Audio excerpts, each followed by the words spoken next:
প্রবাস মানে বিদেশ বা দূরদেশ। প্রবাস মানে আত্মীয় স্বজন বিহীন বছরের পর বছর একাকে কাটিয়ে দেওয়া। প্রবাস মানে দেয়ালবিহীন কারাগার।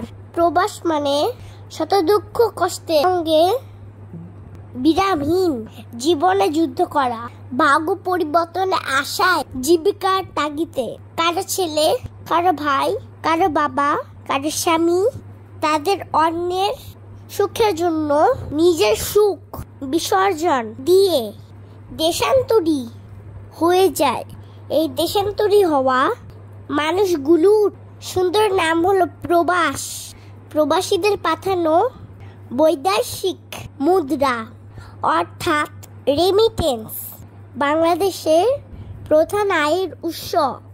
বাংলাদেশের প্রায় 1 কোটি মানুষ প্রবাসে থাকে।